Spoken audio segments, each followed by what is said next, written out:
Because Nottingham Forest, I think, throw up about 18 different arguments you can make about PSR when you look that they've done the golden double of promotion from the EFL into...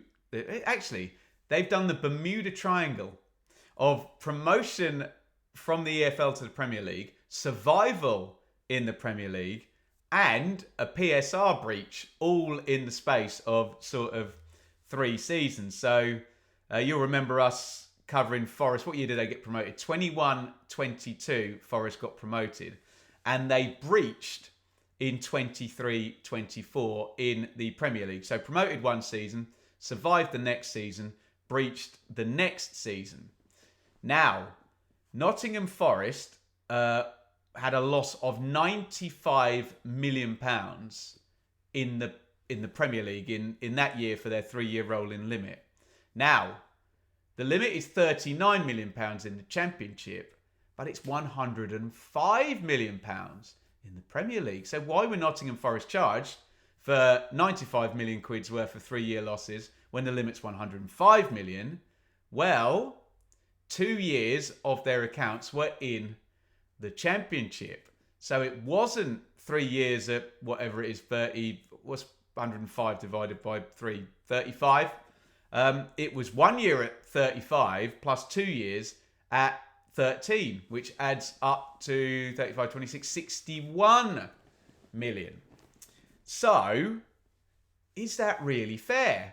You're asking teams who get promoted to go and compete in another league where the chasms are even greater, because now you factor in elite clubs, Champions League income, along with the fact that we now have this thing called the 17, where that chasm in TV money has been exacerbated by the fact that teams have yo-yoed since Forest went up.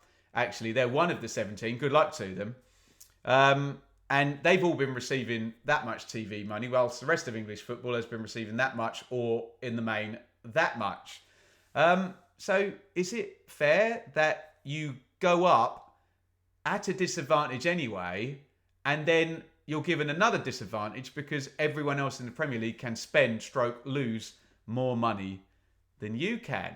So what did Nottingham Forest do? They spent a ton of money. And by the way, I'll explain the two sides of the argument. I've got sympathy for the teams that were relegated beneath Nottingham Forest when they breached. And I've got sympathy for Nottingham Forest as well, because like my team, Ipswich, Nottingham Forest got promoted out of nowhere. They were at the bottom of the league under Chris Hughton after 7 games. Was it Chris Hughton? Was it Sapri Limrich? I can't remember who even the manager was. Anyway, Steve Cooper took over and went Zoom. And out of nowhere, when they probably just wanted to avoid getting relegated and stabilise for the next season, Cooper got them promoted. Had a load of loan players, didn't have any saleable assets really.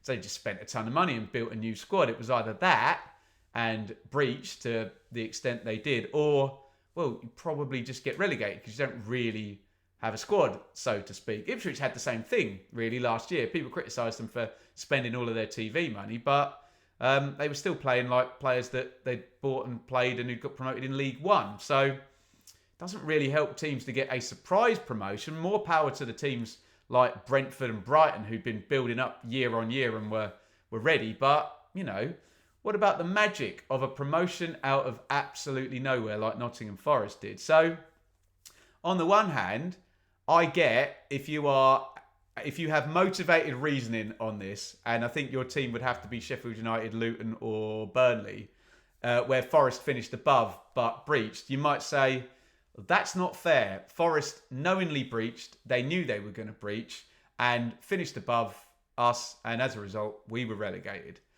On the other hand, are the rules completely daft and not really massively fair on teams to get promoted, and particularly teams to get promoted out of nowhere? And Forest did what they needed to do, and it's a cutthroat game, and they're still in the Premier League, and they're one of the 17 now. I can see either side of the argument. Always in this situation, try and not look at it in terms of I'm a Burnley fan or I'm a Forest fan, but I'm a football fan, and what is right here? Should there be an adjustment for teams that get promoted in the first year to try and help them out? Should they have a higher limit? I'm sure that would go over well with the teams like Aston Villa and Newcastle, who are the other side of a chasm beneath the elite clubs who have absolutely massive turnovers. And yes, some of them built up over decades in terms of attendance and commercials and that golden pot of Champions League money, which completely blows parachute money out of the water when we're talking from an EFL position. But yeah, could you do anything different there?